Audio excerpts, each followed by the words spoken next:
Hello and नमस्कार। आप सभी युवा साथियों का हमारे YouTube चैनल रूहानी लो क्लासेस के अंदर हार्दिक स्वागत है, अभिनंदन है, मोस्ट वेलकम। अपनी पूरी खोई हुई एनर्जी को वापस से प्राप्त कर लीजिए, क्योंकि आज हमने पनिशमेंट वाले चैप्टर को श्रद्धांजलि देनी है।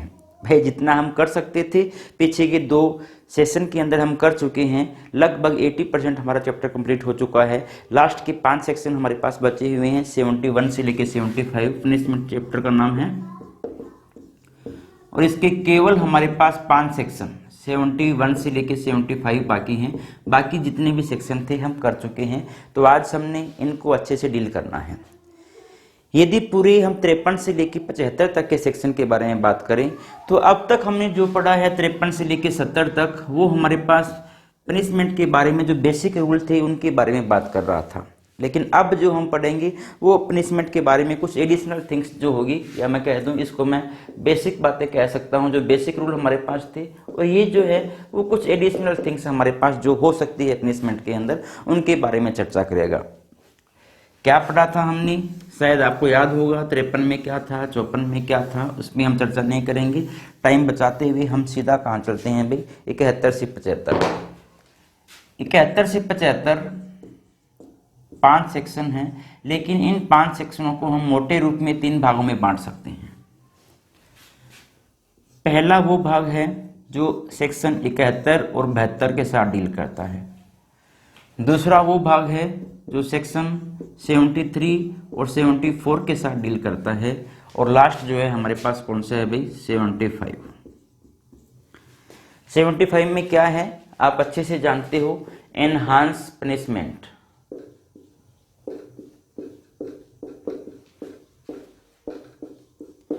वृद्धित कारावास या वृद्धित दंड हम कह सकते हैं, कारावास नहीं, बढ़ाया हुआ दंड। क्या चीज है अच्छे से पढ़ेंगे। 73 74 हमें किससे डील करता है, ये डील करता है एकांत परिरोध से, सॉलिडरी कन्फाइनमेंट। और 71 और 72 है, ये डील करता है मल्टीपल ऑफेंसेस, मतलब कि ऐसे अपराध जिसके अंदर एक से ज्यादा अपराध शामिल हो, एक से अधिक अपराध। तो पूरे जो 5 सेक्शन हमारे पास बचे हैं उनको मैं 3 पार्ट में डिवाइड कर देता हूं। 71 72 का एक अलग बंच हमारे पास बनेगा, 3 और 4 का अलग बंच हमारे पास बनेगा, और 75 का हमारे पास क्या है, एक अलग बंच बनेगा। तो सबसे पहले हम 75 को पढ़ेंगे, उसके बाद हम 73 और 4 को पढ़ेंगे, और लास्ट के अंदर 71 और 72 को पढ़ने वाले हैं। तो जो हम नहीं पढ़ने वाले उनको मैं एक बार हटा देता हूं, और जो पढ़ने वाले हैं केवल उसको रखता हूं, एनहांस पनिशमेंट 75। नाम से ही पता चल रहा है वृद्धित दंड, जो सजा पहले से दी गई है अब उस सजा को बढ़ा के दिया जाएगा। बढ़ाई हुई सजा, ये तो मतलब है ना एनहांस का मतलब बढ़ाई हुई सजा। तो कब बढ़ाई जाएगी, कैसे दिया जाएगा, जल्दी से निकालो 75 और अपने पढ़ने की कोशिश करते हैं क्या लिखा हुआ है। पूर्व दोष सिद्धि के पश्चात अध्याय 12 या अध्याय 17 के अधीन कतिपय अपराधों के लिए वृद्धित दंड। सबसे पहले तो इसके अंदर 2 चैप्टर का जिक्र आया है। पहला चैप्टर नंबर 12 और दूसरा चैप्टर नंबर 17। शायद अब तक आपने रेंज याद कर ली होगी। जैसे ही मैंने चैप्टर नंबर 12 बोला, आपके माइंड के अंदर चैप्टर नंबर 12 का नाम भी आना चाहिए और चैप्टर नंबर 12 की रेंज भी आना चाहिए। इसी तरह से जैसे ही चैप्टर नंबर 17 बोला, चैप्टर 17 की रेंज और उसका नाम दोनों आपके दिमाग के अंदर आने चाहिए। यदि अभी भी आपके दिमाग के अंदर इसका नाम और रेंज नहीं आ रहा, तो आप अपने साथ न्याय नहीं कर रहे हो। आप अपनी, चलो क्या कहूं, लेकिन जिस डायरेक्शन के अंदर आपकी जो तैयारी जानी चाहिए थी, उस डायरेक्शन के अंदर आपकी तैयारी नहीं जा रही है, यदि अभी भी आपको ये याद नहीं हुआ है या आपने ये याद नहीं किया है। दूसरा मैं आपको सजेशन दूंगा भाई, पर्सनल सजेशन है कि यदि आप इन क्लासेस का रियल में फायदा उठाना चाहते हैं, तो आप केवल इन क्लासेस की वीडियो को सुने नहीं, पेपर, पेन और बेयर एक्ट तीनों को एक साथ लेकर बैठें। बेयर एक्ट के अंदर मेरे साथ साथ पढ़ते रहें, और जो कुछ भी नोट्स मैं यहाँ पर बना रहा हूँ वो नोट्स आप हैंड रिटन के अंदर अपने नोट्स जरूर बनाएं। वो नोट्स ही आपकी हेल्प करने वाले हैं। केवल सुनी सुनाई बातें आपको कभी भी याद नहीं रहने वाली है। सुन कितना भी लेना याद नहीं रहेगा, समझ कितना भी लेना, लास्ट के अंदर रिवीजन जो है, रिवीजन के टाइम आप वीडियो नहीं देख पाओगे। जो ये नोट्स बने हुए हैं ना, ये नोट्स ही आपकी हेल्प करेंगे। तो आपको नोट्स जरूर बनाने हैं भाई, यदि आप रियल के अंदर सीरियस हो तैयारी के लिए और इन क्लासेस का फायदा उठाना चाहते हो तो नोट्स जरूर बनाएं। चैप्टर 12 जल्दी से बताइए भाई, चैप्टर 12 कौन सा है? सोच लिया होगा आपने कौन सा है? Coins and stamp. इनके बारे में डील करता है। सिक्के और स्टाम्प जो होते हैं, गवर्नमेंट स्टाम्प, उनके बारे में डील करता है। कहां से कहां तक है भाई? ये शुरू होता है 230 से और कहां तक जाता है? 263A तक जाता है। याद होगा ना, याद करना ही पड़ेगा भाई, कोई इलाज नहीं है। दूसरा मेरे पास है चैप्टर नंबर 17। कौन सा है भाई? Offence against property. प्रॉपर्टी के खिलाफ होने वाले अपराध। और ये कहां से शुरू होते हैं भाई? 378 से शुरू होते हैं और कहां तक जाते हैं? 462 तक। पहली बात तो है कि यदि कोई भी हमारे पास अपराध ऐसा है जो 230 से लेकर 263A के बीच में आ रहा हो या 378 से 462 के बीच में आ रहा हो, तभी हम बात करेंगे इनहांस पनिशमेंट की। यदि इनकी रेंज के अंदर नहीं आ रहा तो हम इनहांस पनिशमेंट की बात नहीं करेंगे। भाई आपके दिमाग में आ रहा होगा कि सर केवल ये 2 ही अपराध क्यों चुने गए, है ना? वृद्धि तो हमने दंड देना है, दंड को बढ़ा के देना है, तो केवल ये 2 ही क्यों चुनेंगे? तो जो सजा की प्रकृति होती है ना, हमेशा उस टाइम की जो सर्कमस्टांशियल जो होती है, परिस्थितियां जो होती है, उनके ऊपर निर्भर करती है। कि आज के टाइम में यदि हम देखें तो कौन कौन से अपराध ऐसे हैं जिनको हम गंभीर अपराध मानते हैं। लेकिन जब आईपीसी बनी थी 1860 के अंदर, उस टाइम गंभीर अपराध कौन से हुआ करते थे? उस टाइम को आप इमेजिन करो। उस टाइम हमने कभी भी मर्डर के बारे में नहीं सुना होगा। मर्डर के अपराध तो आपके जो पूर्वज हैं बताते होंगे कि बहुत बाद में शुरू हुए हैं, है ना? उस टाइम हमने ये भी नहीं सुना कि मारपीट होती थी। उस टाइम केवल क्या हुआ करता था भाई? प्रॉपर्टी के अगेंस्ट जो ऑफेंस थे ना, लूट मार भी, चाहे हम देखते हैं हूण आए, कुषाण आए, जितने भी हमारे पास फॉरनर आए इंडिया के अंदर, उन्होंने क्या किया भाई? लूट मारे तो की थी। और किया क्या था? तो जो जितने भी ऑफेंस हुआ करते थे उस टाइम, या जिनको सीरियस ऑफेंस माना जाता था, वो कौन से ऑफेंस थे भाई? Offence against property. चोरी का ऑफेंस सीरियस ऑफेंस था, लूट का ऑफेंस था वो सीरियस ऑफेंस था। या ये किससे संबंधित है? कॉइन और गवर्नमेंट, वो बात हुई, ये प्रॉपर्टी वाली बात आई। ये कॉइन सिक्कों से संबंधित अपराध जो है, गवर्नमेंट स्टैंप के जो अपराध है, ये गवर्नमेंट के अगेंस्ट अपराध हुआ करते थे। इसलिए उस टाइम की परिस्थिति के अंदर ये दोनों ऑफेंस जो है बहुत ही सीरियस ऑफेंस हुआ करते थे। इसलिए इनके लिए इनहांस पनिशमेंट की व्यवस्था कर दी गई।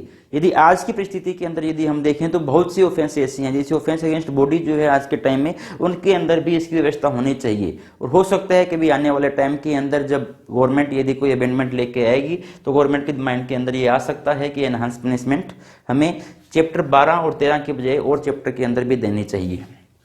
लेकिन अभी तक हमारे लिए प्रावधान क्या है? चैप्टर 12 का यदि कोई ऑफेंस है या चैप्टर 17 का यदि कोई ऑफेंस है तो आप किसकी चर्चा करोगे भाई? एनहांस पनिशमेंट की। कब चर्चा करोगे? पूरा हम पढ़ के देखते हैं। लिखा हुआ है, जो कोई भी व्यक्ति भारत के किसी न्यायालय द्वारा इस संहिता के अध्याय 12 या अध्याय 17 के अधीन 3 वर्ष या उससे अधिक अवधि के लिए दोनों में से किसी भांति के कारावास के अपराध से दंडित है। पॉइंट बी था उसका खत्म हो चुका है, उसको पढ़ने की जरूरत नहीं है। दोषित ठहराए जाने के पश्चात उन दोनों अपराधों में से किसी अध्याय के अधीन उतने ही अवधि के वैसे ही कारावास या दंडनीय अपराध का दोषी हो तो वह हर ऐसे पश्चातवर्ती अपराध के लिए आजीवन कारावास या दोनों में से किसी भांति के कारावास से जिसकी अवधि 10 वर्ष तक की हो सके ये दंडनीय होगा। क्या लिखा गया है भाई?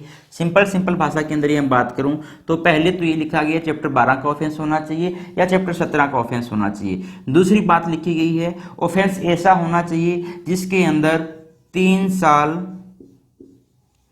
या इससे ज्यादा की सजा हो।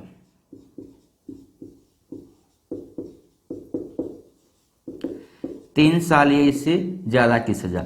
सजा का जो नेचर है वो कैसा भी हो सकता है, सिंपल इम्प्रिजनमेंट भी हो सकती है और रिग्रेस इम्प्रिजनमेंट भी हो सकती है, कोई दिक्कत नहीं है।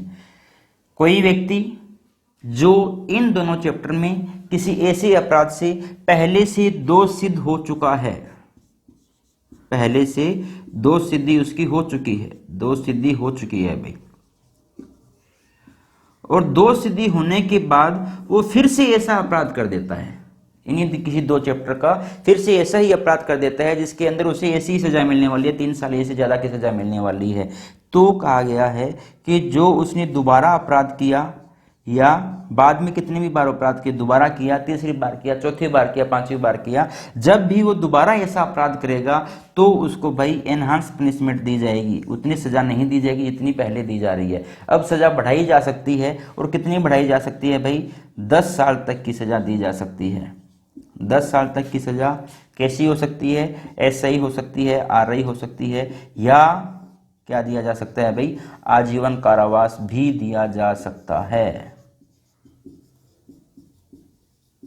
या उसे आजीवन कारावास भी दिया जा सकता है। चैप्टर 12 या 17 का ऑफेंस होना चाहिए, पहली कंडीशन ये है। दूसरी कंडीशन क्या है, 3 साल या इससे ज्यादा का ऑफेंस होना चाहिए, ऐसा ऑफेंस जिसमें 3 साल या ज्यादा की बात हो। सजा कैसे भी हो सकती है, सिंपल हो या रिग्रेस हो, कोई मायने नहीं रखती हमारे लिए, लेकिन ये है कि पहले दोष सिद्धि हो चुकी हो, और दोष सिद्धि देखो आरोपी नहीं हो भाई, दोष सिद्धि की बात हो रही है, आरोपी तो कोई भी हो सकता है, बड़ी बात नहीं है, ठीक है ना। दोष सिद्धि है कि पहले उसकी दोष सिद्धि हो चुकी है, और दोष सिद्धि होने के बाद भी वो ऑफेंस कर रहा है, वैसा ही नेचर का ऑफेंस वो दोबारा यदि कर रहा है, तो अब दोबारा ऑफेंस करने पे उसको जो सजा मिलेगी 10 साल की सजा मिलेगी, 10 साल तक की सजा, 10 साल की नहीं 10 साल तक की सजा मिल सकती है, या आजीवन कारावास उसको क्या है भाई, मिल सकता है। ये कहता है हमारे पास सेक्शन नंबर 75। सेक्शन नंबर 75 के लिंक जो है हमारे पास CRPC के अंदर भी 2 जगह पे मिलते हैं। कहाँ कहाँ मिलते हैं, CRPC के अंदर एक हमारे पास सेक्शन है, सेक्शन 356,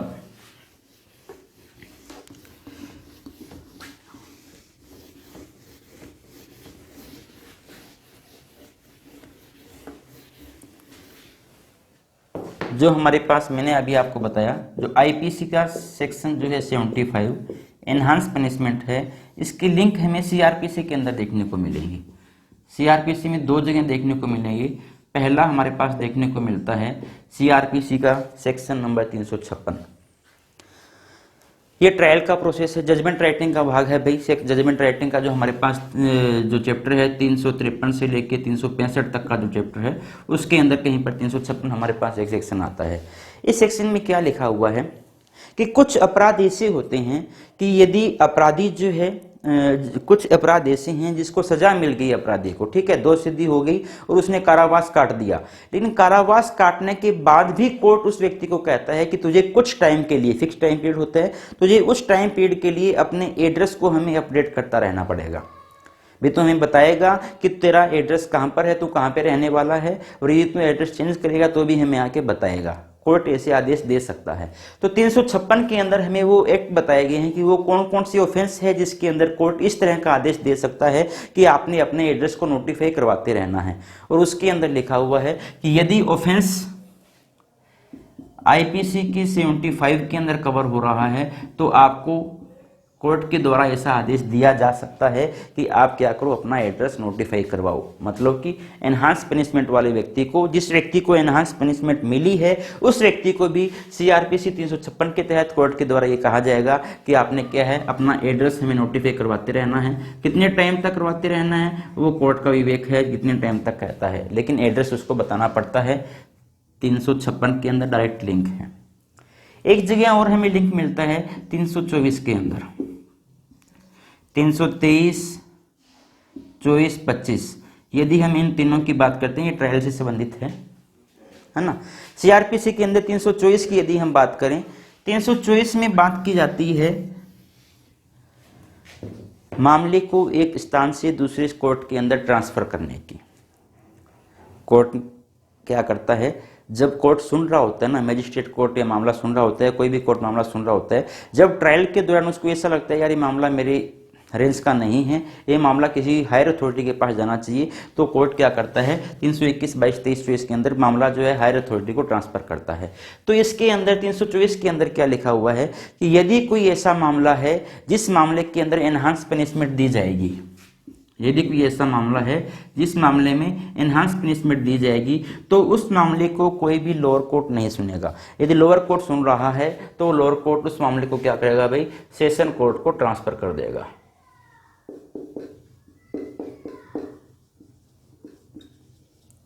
सेशन कोर्ट को क्या कर दिया जाएगा भाई, ट्रांसफर कर दिया जाएगा। चाहे एसीजीएम कोर्ट सुन रहा हो, कोई सा भी कोर्ट है, जब सजा सुनाने की बात आएगी कहाँ पे ट्रांसफर कर दिया जाएगा भाई, सेशन कोर्ट में ट्रांसफर कर दिया जाएगा एनहांस पनिशमेंट वाला मामला। क्यों कर दिया जाएगा, आपके माइंड में थोड़ा सा आ सकता है कि सर ऐसा क्यों है कि नीचे वाले जो हैं एसीजीएम है, सीजीएम है वगैरह, ये क्यों नहीं सुन सकते, सीधा सेशन कोर्ट में ट्रांसफर क्यों किया गया? क्योंकि हम जानते हैं एनहांस पनिशमेंट के अंदर सजा कितने साल तक की दी जा सकती है भाई, 10 साल तक की सजा दी जा सकती है, या एलआई का भी प्रावधान यहाँ पे किया गया है। लेकिन यदि हम कोर्ट की बात करते हैं तो सीजीएम कोर्ट है वो तो मैक्सिमम 7 साल की सजा दे सकता है ना। सीजीएम कोर्ट तो मैक्सिमम 7 साल की सजा दे सकता है, लेकिन यहाँ पे बात है कि आप कितनी सजा दे सकते हो भाई, 10 साल तक की सजा दे सकते हो।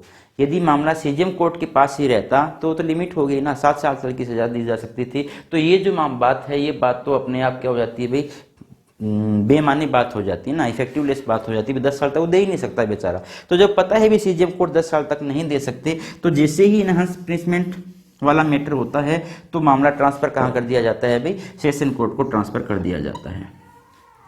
अब आपके माइंड के अंदर ये क्वेश्चन आ सकता है, सर सीजीएम कोर्ट जो है वो तो भाई 7 साल तक की सजा नहीं दे सकता है, इससे ज़्यादा नहीं दे सकता, लेकिन जो एडिशनल सेशन कोर्ट है, जो हमारे पास एडिशनल सेशन कोर्ट है वो तो हर तरह की सजा दे सकता है। तो सीधा मामला सेशन को ट्रांसफर क्यों किया गया, एडिशनल सेशन कोर्ट को मामला ट्रांसफर क्यों नहीं किया गया? हमारे दिमाग में ये क्वेश्चन आना चाहिए। और क्वेश्चन ये इंटरव्यू के अंदर पूछा भी जाता है कि इससे क्या है भी, सीजीएम सीधा मामला जो है ट्रांसफर करता है सेशन कोर्ट को, वो एडिशनल सेशन कोर्ट को भी ट्रांसफर कर सकता है। लेकिन यदि आप सीआरपीसी जब हम पढ़ेंगे, सीआरपीसी के अंदर एक सेक्शन आता है भी 194। सीआरपीसी का 194 जो सेशन है वो हमें ये कहता है कि जो असिस्टेंट सेशन कोर्ट जो है ना, या एडिशनल सेशन कोर्ट, कुछ भी कह दो भाई, असिस्टेंट कह दो, एडिशनल कह दो, एक ही बात है।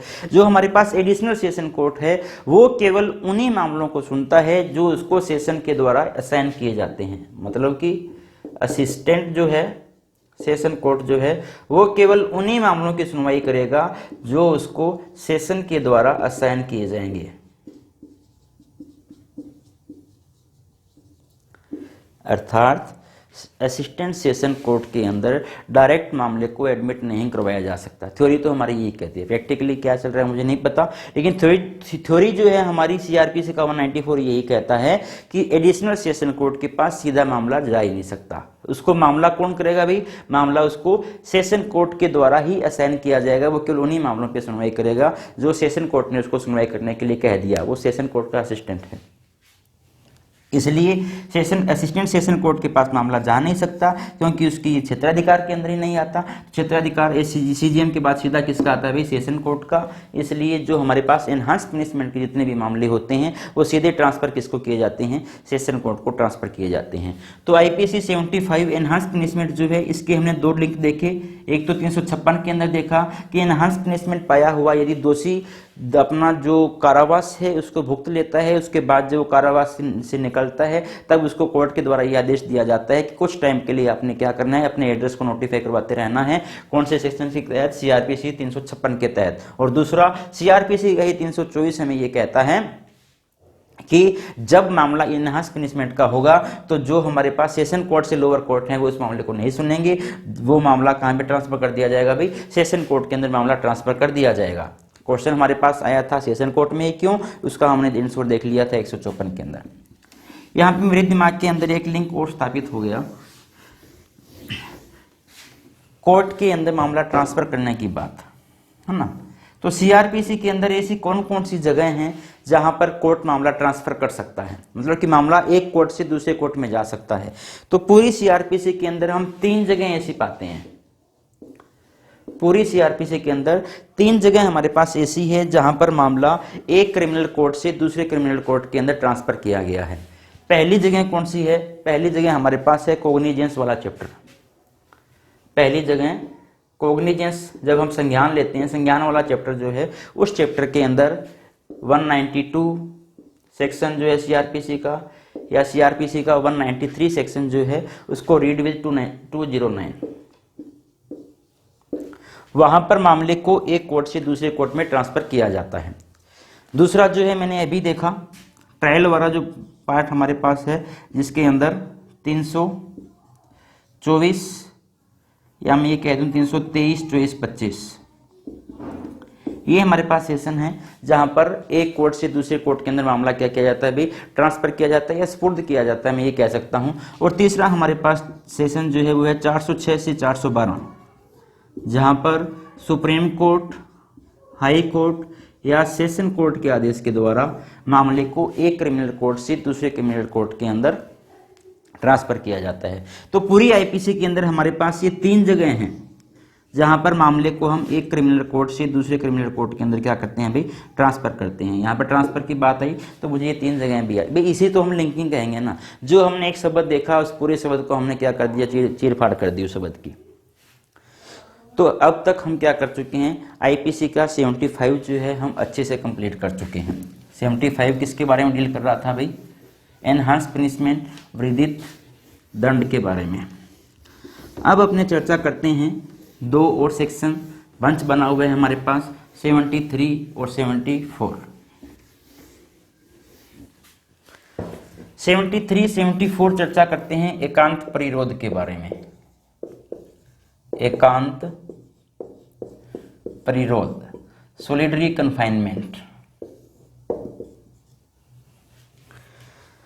आईपीसी के अंदर ही हम आगे देखेंगे कि हमारे पास 2 सेक्शन आते हैं। एक आता है 339, 339 और एक आता है 340। शायद जिसको थोड़ा सा सेक्शन के बारे में नॉलेज है उसके दिमाग में आ गया होगा 339 के अंदर क्या है और 340 के अंदर क्या है।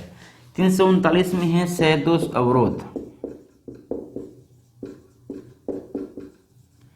और 340 में क्या है भाई, सह-दोष परिरोध। रॉन्गफुल रेस्ट्रिक्शन 339 और 340 क्या है भाई, रॉन्गफुल कन्फाइनमेंट। ये जो है ये दोनों अपराध हैं, ठीक है ना। ये दोनों क्या है, अपराध है। रॉन्गफुल अवरोध, किसी व्यक्ति को एक डायरेक्शन में जाने से रोकना जहां पे जाना उसका राइट था। रॉन्गफुल कन्फाइनमेंट क्या है, उस व्यक्ति को चारों डायरेक्शन में जाने से रोकना, ठीक है। 39 एक डायरेक्शन में रोकने की बात करता है, यहाँ पे चारों दिशाओं के अंदर रोकने की बात की जाती है। ये दोनों तो क्या है, अपराध है। लेकिन यदि मैं एकांत परिरोध की बात करता हूं तो ये अपराध नहीं है, ये सजा का एक प्रकार है। ये क्या है भाई, सजा का एक प्रकार है। तो कई बार हम कंफ्यूज हो जाते हैं, सह-दोष परिरोध यहाँ पढ़ते हैं, एकांत परिरोध यहाँ पढ़ते हैं, तो कौन सा अपराध है कौन सी सजा है। ये अपराध की बात है और ये क्या है भाई, सजा की बात है। एकांत परिरोध क्या चीज है आपको पता है। न्यायालय जो है, देखो सह-दोष अवरोध, सह-दोष परिरोध क्या है, किसी व्यक्ति को बाउंड्री के अंदर बांध देना, यही तो है ना सह-दोष परिरोध की। यदि मैं बात करूं रॉन्गफुल कन्फाइनमेंट क्या है, किसी व्यक्ति को चारों दिशाओं से बांध देना, मतलब कि घूमने फिरने की उसकी आज़ादी जो है उसको क्या कर देना, बंद कर देना। ये तो सह-दोष परिरोध हमारे पास है। मतलब सह-दोष परिरोध के अंदर उसकी घूमने फिरने की आज़ादी बंद कर दी जाती है। क्या कोर्ट ऐसा आदेश दे सकता है? डेफिनेटली दे सकता है। जो कोर्ट के द्वारा तो कारावास दिया जाता है, जेल की सजा सुनाई जाती है, कारावास यही तो है भाई। उसको क्या सुना दिया गया, सह-दोष परिरोध सुना दिया गया कि अब आपको कहीं जाने की आज़ादी नहीं है। तो कोर्ट जो है कारावास सुनाता है ना, तो ये जो कारावास है इसके 2 प्रकार हमारे पास है। कारावास कैसा हो सकता है, कारावास एक तो हो सकता है कि जितने भी कैदी हैं सभी कैदी एक साथ रहेंगे। सभी कैदी क्या रहेंगे भाई, एक साथ रहेंगे। जो हम आम मूवी के अंदर देखते रहते हैं ना, सारे कैदी एक साथ रहते हैं, खाना के एक लाइन के अंदर खाते हैं, बैठते एक लाइन के अंदर, केवल शाम को वो अपने अपने बैरिक के अंदर जाते हैं, वरना एक साथ रहते हैं। दूसरा ये हो सकता है कि सभी कैदी एक साथ नहीं है, केवल अकेला कैदी, एक अकेला कैदी जो है ना वो रह रहा है। तो यदि एक कैदी को अकेला ही रखा जाए तो उसको कहा जाता है एकांत परिरोध। और एकांत परिरोध की सजा जो है ये काफी गंभीर सजा है, काफी ज्यादा कठोर सजा है। इसके अंदर क्या होता है भाई, 4x6 फुट x 5 फुट की एक छोटी सी कोठरी होती है। इमेजिन करो 6 फुट इंटू 5 फुट की छोटी सी कोठरी है, जिसके अंदर आपकी चारपाई भी मुश्किल से आएगी भाई, चारपाई भी नहीं आ पाती। हमारा जो बेड होता है ना वो भी 6 फुट इंटू 6 फुट का होता है, तो उससे भी छोटी कोठरी है। उसी कोठरी के अंदर आपको रहना है, उसी कोठरी के अंदर आपको खाना है, और उसी कोठरी के अंदर आपको अपने नित्य क्रियाएं जितनी भी है सभी के सभी व्यवस्था वहीं पर होती है। पानी की व्यवस्था वहीं पर है, आपके फ्रेश होने की व्यवस्था भी यहीं पर है, नहाने धोने हर चीज़ की व्यवस्था उसी एक 6 इंटू 5 की कोठरी के अंदर है, और आपको वहाँ से बाहर आने की परमिशन नहीं है, और इस कोठरी के अंदर अंधेरा भी रहता है। ठीक, एक आपने मूवी देखी होगी सरबजीत। सरबजीत मूवी के अंदर सरबजीत को इस एकांत प्रतिरोध की सजा पाकिस्तान के अंदर सुनाई गई थी। तो वो कहता है कि मेरा जो जिंदगी है वो 6 इंटू 5 की एक कोठरी है, मेरा नहाना धोना सब कुछ मेरा इसी के अंदर है। तो जो एकांत प्रतिरोध की सजा है काफ़ी ज़्यादा कठोर सजा मानी जाती है, और इस सजा को क्या है भाई, जो आजकल हमारे मानवाधिकार आयोग बने हुए हैं वो इसको क्या है मानवीयता के अगेंस्ट भी मानते हैं। तो बहुत से लोगों के द्वारा एकांत प्रतिरोध की सजा का विरोध भी किया जाता है कि ये सजा नहीं मिलनी चाहिए। तो जब इतनी कठोर सजा है तो इतनी कठोर सजा को देने के लिए कुछ न कुछ पाबंदियां लगाई गई है। भाई आप अपनी इच्छा से ऐसी सजा नहीं दे सकते, ठीक है ना। कुछ लिमिटेशंस हैं कि इतनी ही सजा दी जा सकती है, जैसे कारावास के ऊपर कोई पाबंदी नहीं लगाई गई, आजीवन कारावास तक हो सकता है। लेकिन ये कठोर सजा थी, इसलिए कठोर सजा को देने के लिए कुछ पाबंदियां लगा दी गई, कुछ नियम बना दिए गए, कुछ रूल बना दिए गए। उन्हीं रूल के बारे में चर्चा 73 और 74 के अंदर की गई है। तो जो हम सेक्शन पढ़ने वाले हैं 73 और 74, उसके अंदर केवल हम ये देखने वाले हैं एकांत प्रतिरोध की सजा सुनाते टाइम या एकांत प्रतिरोध की सजा का निष्पादन करते टाइम किन किन बातों का ध्यान रखना चाहिए। तो 2 सेक्शन हैं 73 और 74, दोनों को यदि मैं एक साथ देखूं तो यहाँ पे है सजा के जब सुनाया जाएगा उस टाइम किन बातों को ध्यान रखना है सुनाते टाइम। मतलब कि ये जो सेक्शन है 73 वो गाइड करेगा कोर्ट को, कोर्ट को गाइड कर रहा है कि आपने सजा जब सुनानी है उस टाइम किन किन बातों का ध्यान रखना है। लेकिन यदि मैं इधर की बात करता हूं तो यहां पर बात आती है एग्जीक्यूशन के टाइम।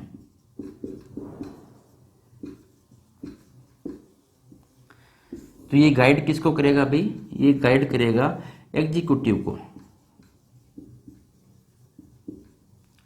और यहाँ पे हमारे पास एग्जीक्यूटिव कौन होगा, जेल अथॉरिटी होगा, जेलर होगा भाई, डेफिनेटली बात है। सेक्शन कौन सा है हमारे पास 74। तो मैंने आपको कल ही बताया था या लगातार आपको बताता रहा हूँ कि 53 से लेकर 75 तक के जितने भी सेक्शन हैं ये सारे के सारे सेक्शन कोर्ट को गाइड कर रहे हैं कि आपने सजा सुनाते टाइम किन किन नियमों का ध्यान रखना है। फिर मैंने आपको ये भी बताया था एकमात्र सेक्शन 74 हमारे पास ऐसा आता है जो कोर्ट के अलावा एग्जीक्यूटिव को भी क्या करता है, गाइड करता है। वरना जितने भी सेक्शन हमने देखे हैं सारे के सारे कोर्ट को गाइड कर रहे हैं कि आपने पनिशमेंट देनी है तो किन किन बातों का ध्यान रखना है। सबसे पहले 73 एकांत प्रतिरोध की सजा सुनाते टाइम कोर्ट किन किन बातों का ध्यान रखेगा। देखते हैं क्या लिखा गया है 73 के अंदर। जब भी कोई व्यक्ति किसी ऐसे अपराध में दोषित पाया जाता है जिसके लिए न्यायालय को इस संहिता के अधीन उसे कठिन कारावास से दंडित करने की शक्ति है, तो न्यायालय अपने दंडादेश द्वारा आदेश दे सकेगा कि अपराध को उस कारावास के जिसके लिए वह दंडादेश किया गया है किसी भाग या भागों के लिए जो कुल मिलाकर 3 महीने से अधिक नहीं होंगे निम्न मापानुसार एकांत प्रतिरोध में रखा जा सकता है। तो यहाँ तक हमने पढ़ा कि कुछ बातें लिखी गई है।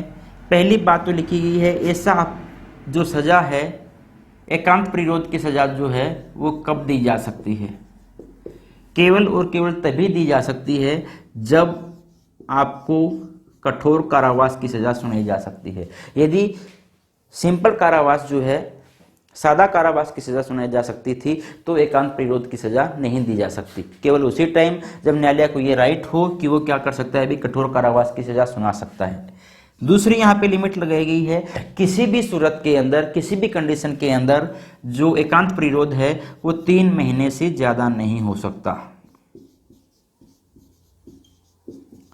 किसी भी सूरत के अंदर 3 महीने से ज़्यादा का एकांत प्रतिरोध नहीं हो सकता। ये 2 लिमिट हमारे पास लगाई गई है। और आगे हमें दिया गया है कि जो 3 महीने की सज़ा देनी है वो भी हमें नीचे दी गई टेबल को ध्यान में रखते हुए देनी है। और टेबल नीचे क्या दी गई है, यदि कारावास की अवधि 6 महीने से अधिक न हो तो एकांत जो प्रतिरोध है वो 1 महीने तक हो सकता है।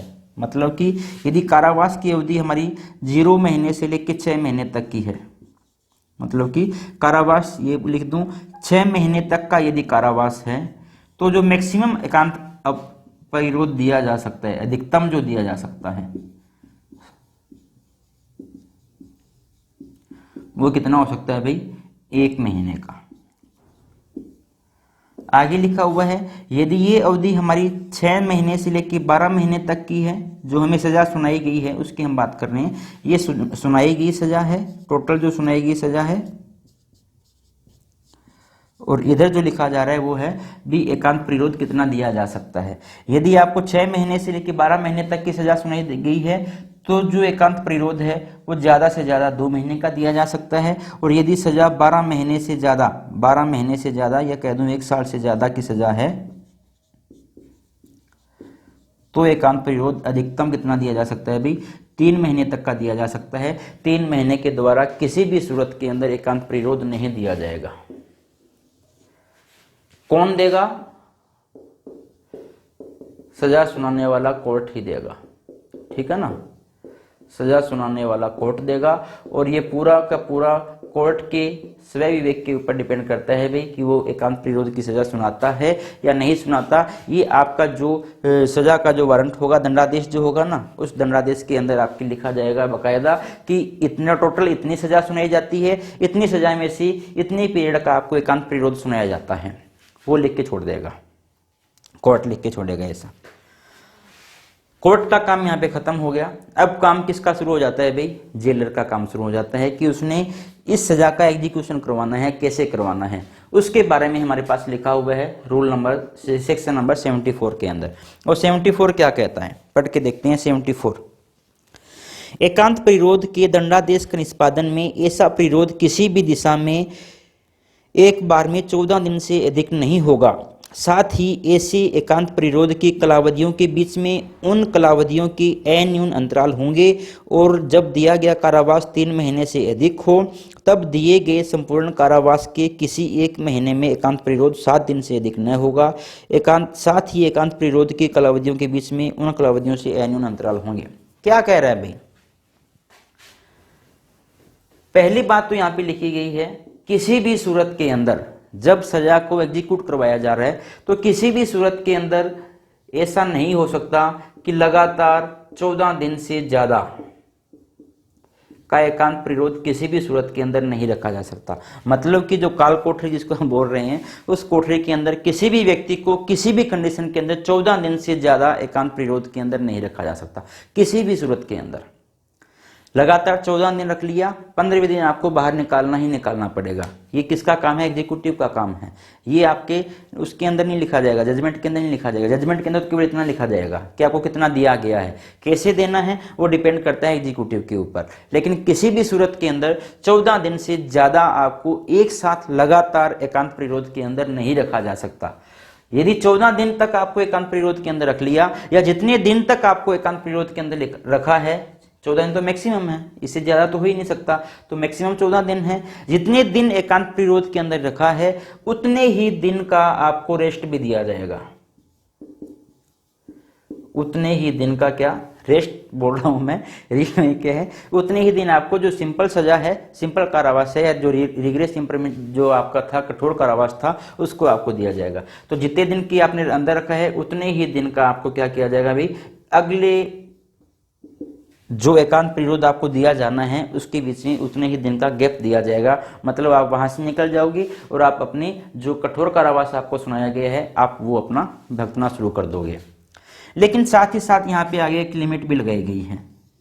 लिमिट में क्या कहता है कि यदि आपको जो सजा सुनाई गई है वो 3 महीने से ज्यादा की है, सुनाई गई सजा की बात कर रहा हूं भाई, सुनाई गई सजा, यदि सुनाई गई सजा जो है 3 महीने से ज्यादा की है, यदि सुनाई गई सजा 3 महीने से ज्यादा की है तो सजा को, एकांत परिरोध को और सिंपल कर दिया गया है कि किसी भी महीने के अंदर, किसी भी 1 महीने के अंदर मैक्सिमम जो एकांत परिरोध दिया जा सकता है वो 7 दिन का दिया जा सकता है।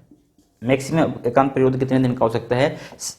7 दिन का हो सकता है। उसके बाद वही बात भी, कम से कम जितने दिन का आपको एकांत परिरोध दिया गया है उतने ही दिन का आपको क्या दिया जाएगा भाई? गैप दिया जाएगा अगले एकांत परिरोध के बीच में। यदि मैं इस बात को, सेम इसी बात को मैं दूसरे वे में लिखूं तो ध्यान से देखना मैं कैसे लिख सकता हूं। इसी बात को मैं सिंपल वे में लिखना चाहता हूं कि हमें कंफ्यूजन नहीं रहे 14 दिन कब होगा और 7 दिन कब होगा। तो देखो मैं क्या कर सकता हूं।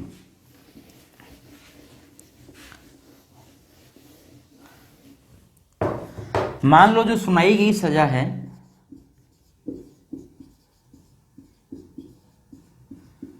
सुनाई गई सजा है उसको मैं 2 पार्ट में बांट लूं। सुनाई गई सजा 3 महीने से कम की है, दूसरा सुनाई गई सजा 3 महीने से ज्यादा की है। ठीक है, यदि 3 महीने से कम की है तब क्या होगा, और 3 महीने से ज्यादा की है तब क्या होगा। 3 महीने से कम की है सुनाई गई सजा तो हमारे पास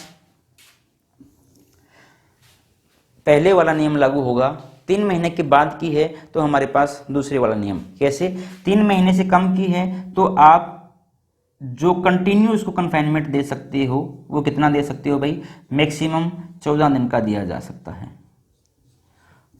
जैसे ही 14 दिन का कन्फाइनमेंट दिया तो जो आगे आने वाला दूसरा कन्फाइनमेंट हमारे पास होगा उसमें उतने ही दिन का क्या देना पड़ेगा भाई? गैप देना पड़ेगा।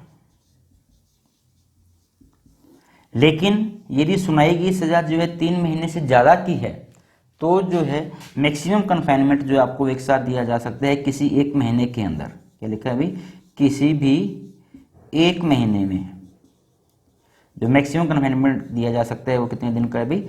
7 दिन का आपको कन्फाइनमेंट दिया जा सकता है। और जितने दिन का कन्फाइनमेंट दिया है उतने ही दिन का कम से कम क्या देना पड़ेगा? गैप देना पड़ेगा।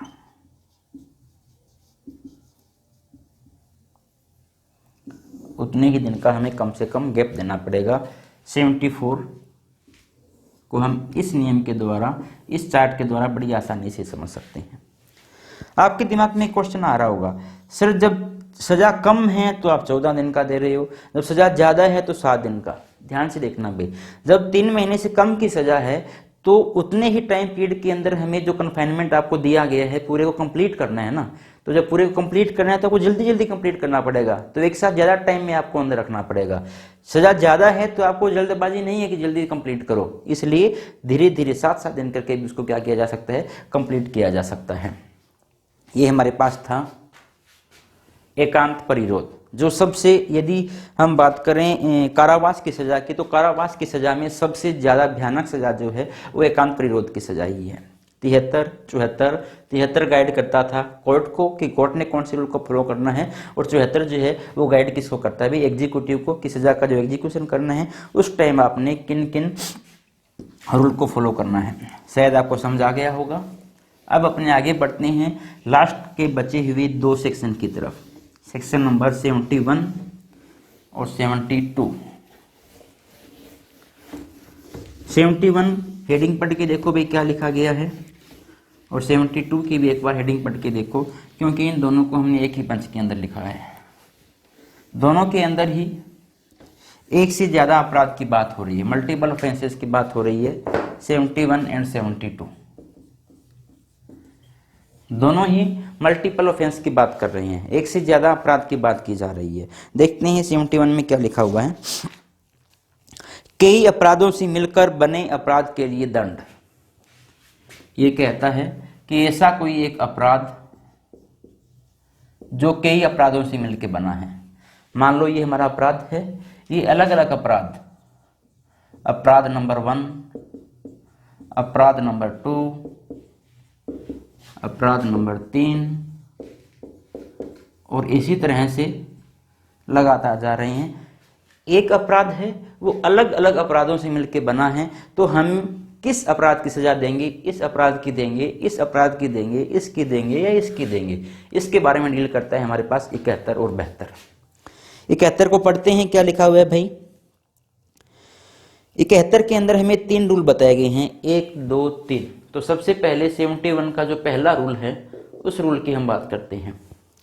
71 का पहला रूल क्या कहता है, जहां की कोई बात जो अपराध है ऐसे भागों से जिनमें से कोई भाग स्वयं अपराध है मिलकर बने हैं, वहां अपराधी अपने ऐसे अपराध में से एक से अधिक दंड से दंडित न किया जाएगा जब तक कि ऐसा अभिव्यक्त रूप से उपबंधित न हो।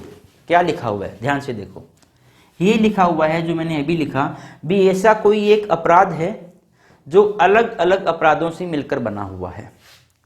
ये भी खुद अपराध था इंडिपेंडेंटली, ये खुद भी एक अपराध था, ये भी एक अपराध था, और इन सबको मिला दिया गया तब भी क्या बना, एक अपराध मिला। ऐसा अपराध जो अलग अलग अपराधों से मिलकर बना हुआ है, उस अपराध के लिए जब आपको सजा सुनाई जाएगी तो आपको सभी अपराधों के लिए अलग अलग, देखो ये भी वही अपराध है, ये भी वही अपराध है, ये भी वही अपराध है, ये भी वही अपराध है, तो ये कहते हैं कि आपको अलग अलग अपराध के लिए सजा नहीं सुनाई जाएगी, सजा केवल आपको एक बार सुनाई जाएगी, सजा केवल एक बार सुनाई जाएगी, हर बार आपको अलग अलग सजा नहीं सुनाई जाएगी। याद करो जब हम चैप्टर नंबर 2 पढ़ रहे थे, चैप्टर नंबर 2 के अंदर हमने एक सेक्शन पढ़ा था, सेक्शन 33, एक्ट और ओमिशन का जो चैप्टर हमारा सेक्शन था, उसके जस्ट आगे हमारे पास सेक्शन था सीरीज ऑफ एक्ट और सीरीज ऑफ ओमिशन 33। वो क्या कहते हैं कि एक काम है, काम के अंदर उस काम के साथ आने वाली सीरीज भी, एक काम, दो काम, तीन काम, सारे काम जितने भी हो रहे हैं एक ही सीरीज के अंदर, सारे के सारे काम एक ही काम के अंदर मान लिए जाएंगे। इसी तरह से जितने ओमिशन हो रहे हैं सारे के सारे ओमिशन एक ही ओमिशन के अंदर मान लिए जाएंगे। मतलब कि यदि आप उस अपराध को एक बार कर रहे हो या उसी अपराध को बार बार कर रहे हो तो बार बार जितनी बार आपने अपराध किया है बार बार आपको सजा नहीं मिलेगी, केवल एक बार सजा मिलेगी। यही हमारे पास नियम नंबर 1 कहता है कि यदि एक ही अपराध जो खुद अपराध है और उसी अपराध को आप बार बार करते जा रहे हो तो कोई फर्क नहीं पड़ता कितनी बार आपने अपराध की है, सभी को एक साथ बंद किया जाएगा। Act include series of act और omission include the series of omission. ये हमने 33 के अंदर पढ़ा था, सेम बात यहाँ पर लिखी गई है।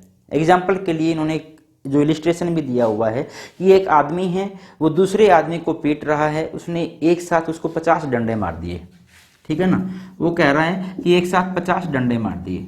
यदि 50 डंडे मार दिए तो हर व्यक्ति को एक बार डंडा मारना भी 323 का अपराध है, ये तो आप मानते हो ना।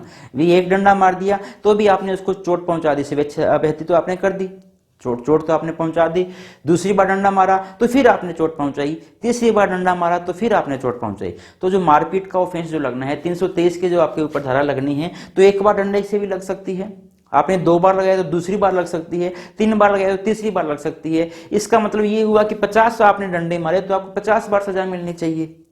50 बार सजा नहीं मिली, इसी बात को रोका गया है इस नियम के द्वारा कि आपने चाहे एक डंडा मारा, चाहे 2 डंडे मारे, चाहे 50 डंडे मारे, कितने भी डंडे मारे एक ही ऑफेंस बनेगा, आपके ऊपर 50 बार धाराएं नहीं लगेगी, ये बात की गई है।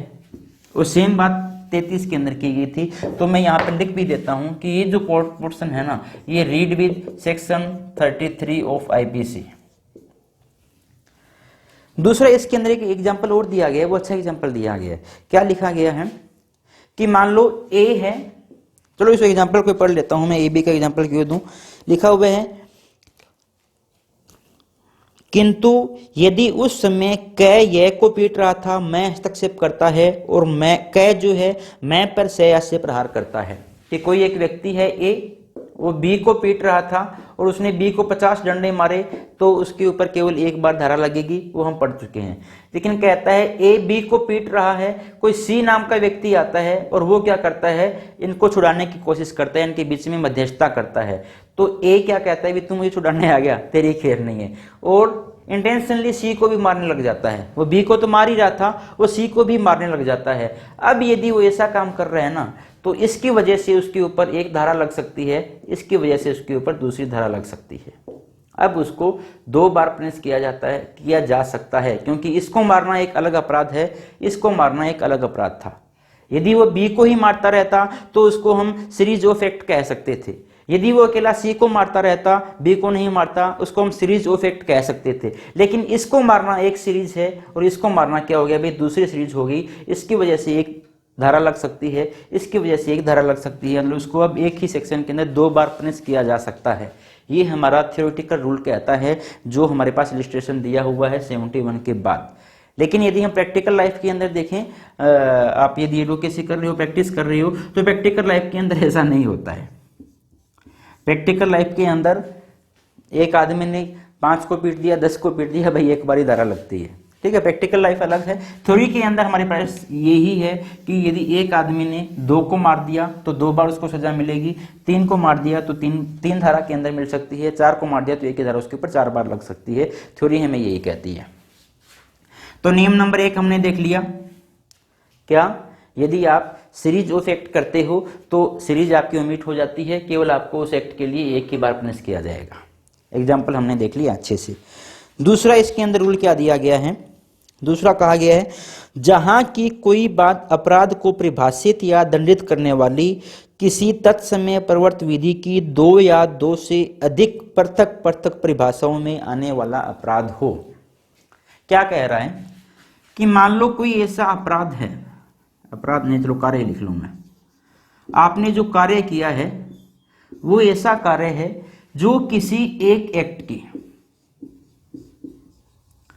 जो किसी एक एक्ट की एक से ज्यादा धाराओं के अंदर, एक से ज्यादा धाराओं के अंदर या एक से ज्यादा परिभाषाओं के अंदर आ रहा हो। परिभाषा नंबर 1 के अंदर भी आ रहा हो, परिभाषा नंबर 2 के अंदर भी आ रहा हो। मतलब उस एक्ट को आप इस ऑफेंस के अंदर भी ले जा सकते हो और उस एक्ट को आप इस ऑफेंस के अंदर भी ले जा सकते हो। दोनों में से किसी भी ऑफेंस के अंदर ले जाया जा सकता है। एग्जाम्पल की यदि मैं बात करूं तो आप देखो, हमारे पास एक ऐसा ऑफेंस है 323। 323 क्या कहता है भाई, स्वेच्छा अपहति करना, आपको पता है।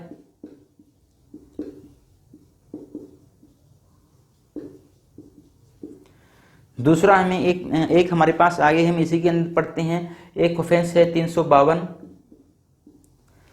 352 क्या कहता है, बिना प्रकोपन के अपहति करना।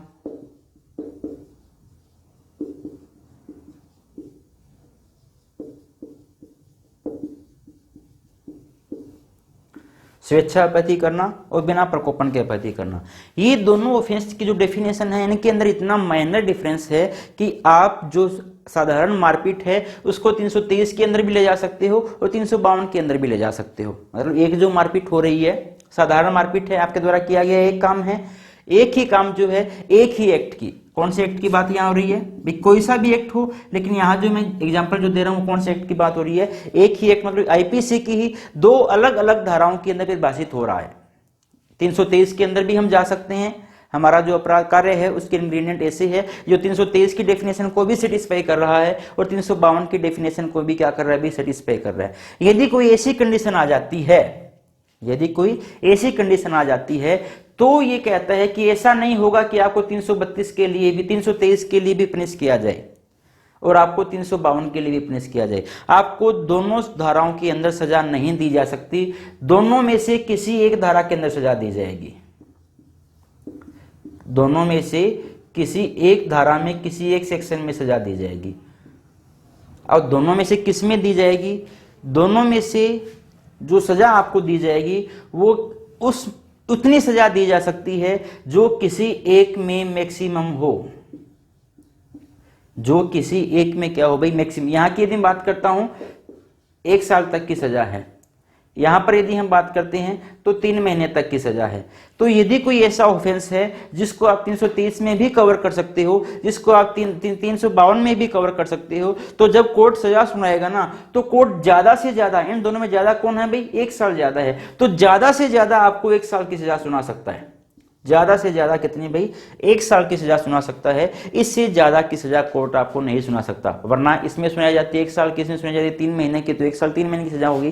कोर्ट ऐसा नहीं कर सकता, कोर्ट का विवेक है वो इसमें सजा सुनाई, इसमें सजा सुनाई, किसी ने भी सुनाई, लेकिन मैक्सिमम सजा आपको उतनी दी जा सकती है जो किसी एक ऑफेंस के अंदर दी जा सकती थी, इससे ज्यादा आपको नहीं दी जा सकती। ये रूल नंबर 2 बात करता है सेम इसी तरह से रूल नंबर 3 हमें क्या कहता है, रूल नंबर 3 कहता है कि आप कोई एक्ट कर रहे हो। पढ़ लेते हैं क्या लिखा हुआ है रूल नंबर 3 के अंदर। जहां की कोई कार्य जिनमें से स्वयं से एक या स्वयं एक से अधिक अपराध घटित होता है मिलकर भिन्न भिन्न अपराध घटित करते हैं, मिलकर भिन्न अपराध घटित करते हैं, तो क्या होगा। मतलब आपने जो काम किया है वो एक काम नहीं किया, आपने एक्ट 1 भी किया है, एक्ट 2 भी किया है, एक्ट 3 भी किया है। मान लो मैं लेता हूं 5 एक्ट आपने किए हैं, एक्ट 4 भी किया है और एक्ट 5 भी किया है। आपने 5 एक्ट कर लिए, ठीक है। ऐसा भी हो सकता है कि ये सारे के सारे अपने आप में अलग अलग अपराध हो। एक्ट 1 जो है वो आपका ऑफेंस 1 हो सकता है, एक्ट 2 है आपका ऑफेंस 2 हो सकता है, एक्ट 3 है ये आपका ऑफेंस 3 हो सकता है, एक्ट 4 आपका ऑफेंस 4 हो सकता है और एक्ट 5 आपका ऑफेंस 5 हो सकता है। ऐसा भी हो सकता है। या क्या हो सकता है, ऐसा हो भी कुछ एक्ट आपके ऐसे हैं जो इंडिविजुअली अपने आप में ऑफेंस हैं और कुछ एक्ट ऐसे हैं जिनको यदि आपस के अंदर मिला दिया जाए तो वो एक क्या बन जाएंगे भाई, ऑफेंस। मैंने एक्ट 4 को और एक्ट 5 को यदि मिला दिया आपस के अंदर तो वो मेरे पास एक नया ऑफेंस बन गए, एक्ट 5, ठीक है। मतलब ऐसे कार्य जो या तो खुद क्या हो भाई ऑफेंस हो, या यदि उनको कोई 2-3 कार्य है जिनको आपस में मिला दिया जाए तो वो क्या बन जाए, ऑफेंस बन जाए। और ये जितने आपने कार्य किए हैं वो सारे के सारे यदि आपस में मिल जाएं, ऑफेंस 1 मिल जाए, ऑफेंस 2 मिल जाए, ऑफेंस 4 मिल जाए, तो आपके पास एक नया ऑफेंस बन जाए, तो आपके पास क्या बन जाए भाई, एक नया ऑफेंस बन जाए। ऐसी स्थिति के अंदर क्या होगा, सपोज करो यही बात है कि आपने 4 काम किए थे, 5 काम किए थे, 5 काम से अलग अलग देखते तो हमारे पास 4 ऑफेंस बन रहे थे और उनको 5 को जोड़ दिया, 4 को जोड़ दिया जाता तो हमारे पास एक 5वां ऑफेंस बन रहा था। तो ऐसी कंडीशन के अंदर क्या आपको ऑफेंस 1 के लिए भी सजा मिलेगी, ऑफेंस 2 के लिए भी मिलेगी, ऑफेंस 3 के लिए भी मिलेगी, 4 के लिए भी मिलेगी और 5 के लिए मिलेगी, या इनमें से किसी एक ऑफेंस के लिए सजा मिलेगी। उसके बारे में बात करता है हमारा 71 का रूल नंबर 3। क्या कहता है, यदि ऐसी कंडीशन आपके सामने आ जाती है तो उस टाइम भी हम क्या करेंगे, मैक्सिमम सजा उतनी ही दे सकते हैं, मैक्सिमम सजा जो है वो उतनी ही दी जा सकती है जो किसी एक अपराध में मैक्सिमम है, जो किसी एक अपराध में अधिकतम है। मान लो एग्जांपल दे रहा हूं कि यहां पर सजा 2 महीने की है, ये जो ऑफेंस किया था उसमें 2 महीने की सजा है मैक्सिमम। मान लो यहां पर 3 महीने की मैक्सिमम सजा है जो ये ऑफेंस बन रहा है, जो ये ऑफेंस बन रहा है मान लो इसमें 4 महीने की सजा है, ये जो बन रहा है सपोज करो इसमें 6 महीने की सजा है, और ये जो ऑफेंस बन रहा है मान लो इसमें 2 साल तक की सजा है, सपोज करो ऐसा कुछ है, ठीक है। केवल एग्जांपल दे रहा हूं, रियल में ऐसा नहीं है, एग्जांपल दे रहा हूं कि ऑफेंस 1 में 2 महीने की सजा थी, ऑफेंस 2 में 3 महीने की सजा थी, ऑफेंस 4 में 4 महीने की सजा थी, इसके अंदर 6 महीने की सजा थी और 2 साल की।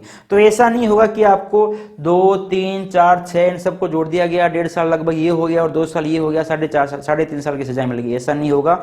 जो मैक्सिमम सजा जो दी जा सकती है वो इनमें जो सबसे ज्यादा है ना उससे ज्यादा नहीं हो सकती। तो इनमें सबसे ज्यादा मेरे पास क्या है अभी 2 साल है, तो मैक्सिमम सजा आपको 2 साल की दी जा सकती है, 2 साल से ज्यादा की सजा नहीं दी जा सकती। एग्जाम्पल की यदि हम बात करूं, रियल लाइफ एग्जांपल की यदि हम बात करें अपने आईपीसी के अंदर एग्जांपल ऑफेंस जो है, एक आईपीसी के अंदर ऑफेंस है 323 जिसकी चर्चा अभी हमने की थी। 330 क्या कहता है भाई, स्वेच्छा अपहति कारित करना।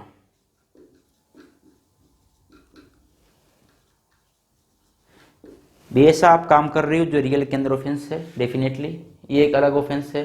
दूसरा हमारे पास इसी आईपीसी के अंदर एक और ऑफेंस है 392। बताओ भाई क्या है 392? 392 है लूट, रोबरी, है ना। एक ऑफेंस 323, दूसरा ऑफेंस क्या है भाई, रोबरी। 323 के अंदर सजा देखूं तो मेरे पास कितनी सजा है, 1 साल की सजा है। 392 के अंदर यदि हम सजा देखें तो 10 साल तक की सजा है। यदि इन दोनों को जोड़ दिया जाए, स्वेच्छा अपहति करना तथा लूटना, इन दोनों को जोड़ दिया जाए तो हमारे पास एक नया अपराध बन जाता है 394।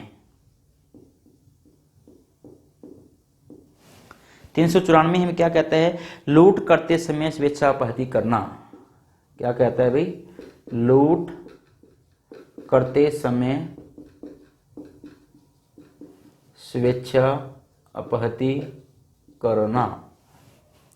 तो ये देखो, ये जो अपराध है हमारा, ये इन दोनों अपराध से मिलकर बन रहा है।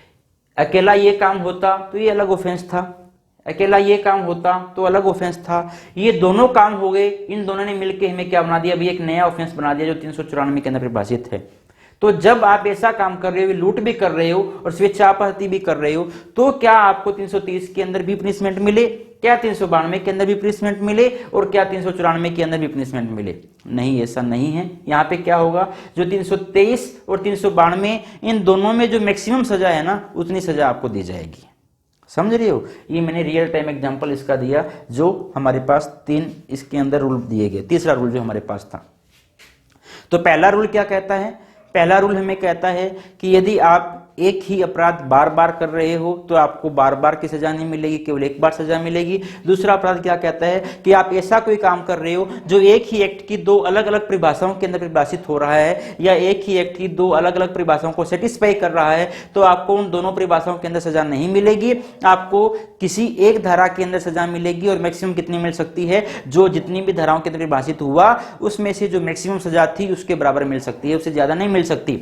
और उसके बाद तीसरा क्या कहता है कि आपने अलग अलग काम किए, या तो वो अलग अलग काम अपने आप के अंदर ऑफेंस थे, या उनमें से कुछ आपस में जुड़ के एक नया ऑफेंस बना रहे थे, और जब उन सबको इकट्ठा किया गया तो हमारे पास एक नया ऑफेंस बन गया। तो हमारे पास 4-5 ऑफेंस हो गए, तो 4-5 सजाएं होंगी। क्या ये सारी की सारी सजा मिलेगी? सारी की सारी सजा नहीं मिलेगी। इनमें से भी हमें जो सजा मिलेगी मैक्सिमम उतनी ही सजा मिल सकती है जो इनमें से किसी एक ऑफेंस के लिए मैक्सिमम थी।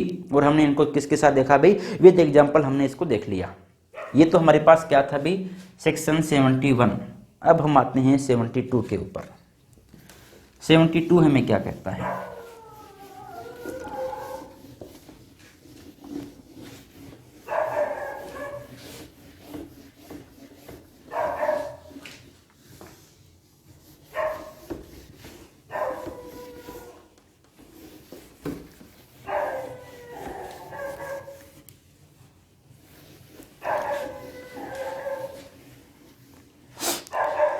सेक्शन 72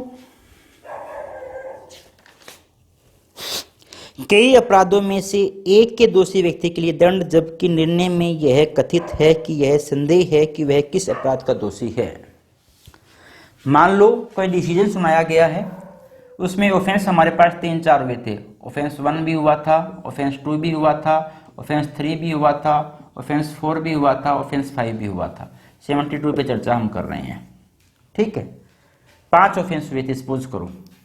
तो कोर्ट ने जब ट्रायल किया और जब अपना डिसीजन सुनाया, तो कोर्ट ने कहा कि जो ए नाम का जो व्यक्ति है उसने कोई ना कोई ऑफेंस तो जरूर किया है। ये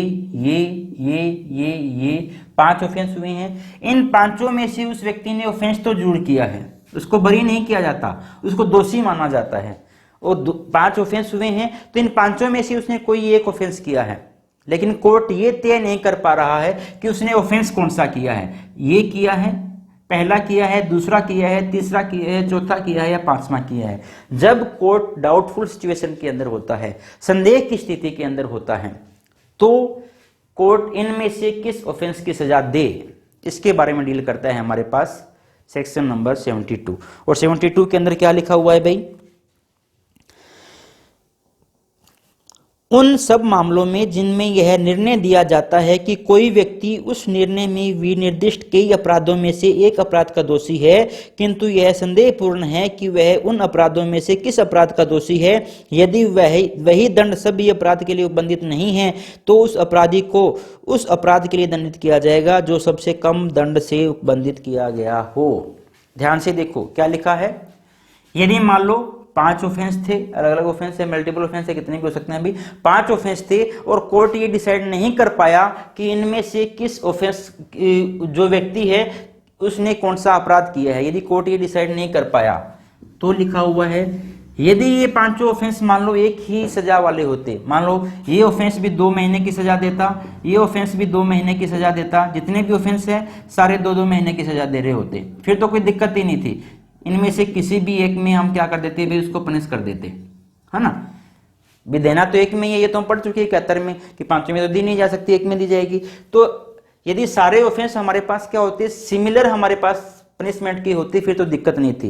लेकिन दिक्कत कहाँ पे आती है, ये 2 महीने का था, ये 4 महीना, ये 6, ये 8, ये 10, मान लो इस तरह के हमारे पास ऑफेंस है जिसके अंदर हमें अलग अलग सजा दी जा सकती है। तब क्या किया जाएगा, यदि व्यक्ति संदेह के घेरे के अंदर है तो उसको उस सजा से दंडित किया जाएगा जो सबसे कम होगी। जो क्या होगी भाई, सबसे कम होगी, ज्यादा नहीं होगी, सबसे कम होगी। ये बात कहां पे की गई है भाई, 72 के अंदर। तो यदि हम ध्यान से देखें 71 और 72 ध्यान से यदि देखा जाए तो ये एक हिसाब से क्या कर रहे हैं भाई, जो अपराधी लोग हैं उनका संरक्षण कर रहे हैं।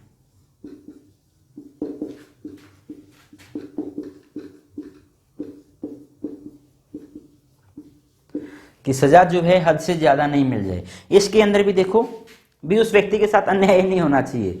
यदि उस व्यक्ति को जब तक हमें पता ही नहीं है भी उसने कौन सा अपराध किया है, तो आप ये मान लो कि सबसे छोटा जो अपराध था वो कर लिया, यही तो हुआ है ना, संरक्षण तो दिया जा रहा है उस व्यक्ति को। यदि उसको अपनी इच्छा से कोर्ट के विवेक पे छोड़ दिया जाता तो हो सकता है कोर्ट उसको ये सजा दे देता, है ना, कोर्ट उसको मैक्सिमम सजा भी दे सकता है, कोई बड़ी बात नहीं है। लेकिन बाद में पता चलता है उस व्यक्ति ने रियल के अंदर जो ऑफेंस किया है वो तो ऑफेंस कौन सा किया, उसने सबसे छोटे वाला किया था, तो ये तो इसके साथ 10 महीने की एक्स्ट्रा सजा बिना वजह मिल जाती बेचारे को। तो कोर्ट किसी के साथ अन्याय नहीं करना चाहता। तो जो ये बनाए हुए थे, जिसने आईपीसी बनाई है, वो आईपीसी के जो फाउंडर लोग थे, बनाने वाले लोग थे, उनको इस बात का पता था, और वो जो अपराधी है उसके भी जो अधिकार है उसकी रक्षा उन्होंने की है इन 2 आर्टिकल के अंदर, कि आपको हद से ज्यादा सजा नहीं मिल सकती, एक अपराध के लिए बार बार सजा नहीं मिल सकती। इन सब बातों का उन्होंने इसके अंदर भी ध्यान रखा है। तो आज हमने 5 सेक्शन देखे।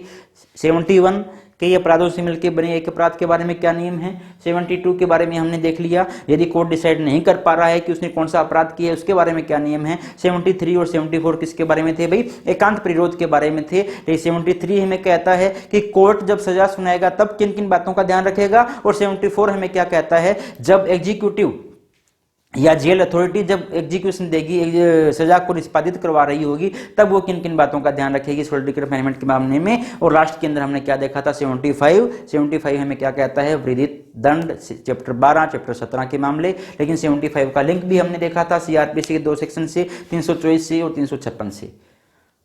अब हमारा जो पनिशमेंट वाला चैप्टर जो है पूरा कंप्लीट हुआ, फिनिश हुआ। आज के बाद पनिशमेंट को हम कभी नहीं संभालेंगे। उम्मीद करता हूं आपने अच्छे से नोट्स बनाए होंगे और आपका जो पनिशमेंट वाला चैप्टर है वो बहुत अच्छे से क्लियर हो गया होगा। कोई डाउट आपका इसके बीच में नहीं रहा होगा।